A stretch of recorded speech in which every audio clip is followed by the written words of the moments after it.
નમસ્કાર દર્શક મિત્રો, આપ સૌનું સ્વસ્તિક ગુજરાતીમાં ખૂબ ખૂબ સ્વાગત છે। આજે આપણે સાંભળીએ ઋષિ પંચમીની વ્રત કથા। બ્રહ્મ પુરાણ અનુસાર ભાદરવા માસના શુક્લ પક્ષમાં આવતી પાંચમની તિથિને ઋષિ પંચમી તરીકે મનાવવામાં આવે છે। ભારતીય પંચાંગ પ્રમાણે વસંત પંચમી ખૂબ મહત્વ ધરાવે છે। પ્રકૃતિ પૂજન અને ઋષિ પૂજનનું મહત્વ આ તહેવાર દ્વારા આપણને જાણવા મળે છે। માસિક ધર્મમાં આવતી બહેનો ખાસ આ વ્રત કરે છે, જે તે વ્યક્તિનું પાપ કર્મ ઋષિ પાંચમના પર્વે જેટલી વાર નહાય એટલા વધુ પાપ ધોવાય છે તેવી માન્યતા પ્રચલિત હોય। આ પર્વે શ્રદ્ધાળુઓ સવાર, બપોર અને સાંજ એમ 3 વાર તો સ્નાન કરે જ છે।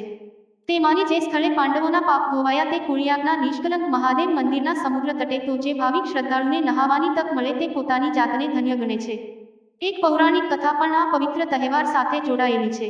વિદર્ભ દેશમાં એક ઉત્તમ નામનો સદાચારી બ્રાહ્મણ રહેતો હતો। તેને સુશીલા નામની એક પતિવ્રતા પત્ની હતી। આ બ્રાહ્મણને એક પુત્ર અને પુત્રી એમ 2 સંતાન હતા। વિવાહ યોગ્ય થતાં તેણે પુત્રીના વિવાહ સમાન કુળવાળા પરિવારમાં કર્યા, પરંતુ થોડા જ દિવસોમાં તે વિધવા થઈ ગઈ।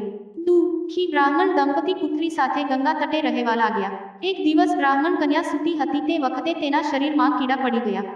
પુખ્તે સમાધિ લગાવીને જોયું તો તેને ખ્યાલ આવ્યો કે પૂર્વજન્મમાં પણ તે બ્રાહ્મણી હતી અને રજસ્વલા હોવા છતાં તે વાસણોને અડી ગઈ હતી। આ જન્મમાં પણ તેણે બીજાનું જોઈને ઋષિ પંચમી વ્રત કર્યું ન હતું। પિતાની આજ્ઞાનુસાર તેણે ઋષિ પંચમી વ્રત કર્યું અને તેને સર્વ પાપોમાંથી મુક્તિ મળી। આ જન્મમાં તેણે સુખ ભોગવ્યું અને પછીના જન્મે તેને અખંડ સૌભાગ્યની પ્રાપ્તિ થઈ। આમ વ્રતના પ્રભાવથી અખંડ સુખ અને સૌભાગ્યની પ્રાપ્તિ થાય છે। દર્શક મિત્રો, જો તમને આ વિડીયો પસંદ આવ્યો હોય તો પ્લીઝ લાઈક, કમેન્ટ, શેર અને સબસ્ક્રાઇબ અવશ્ય કરજો। આભાર, આવજો।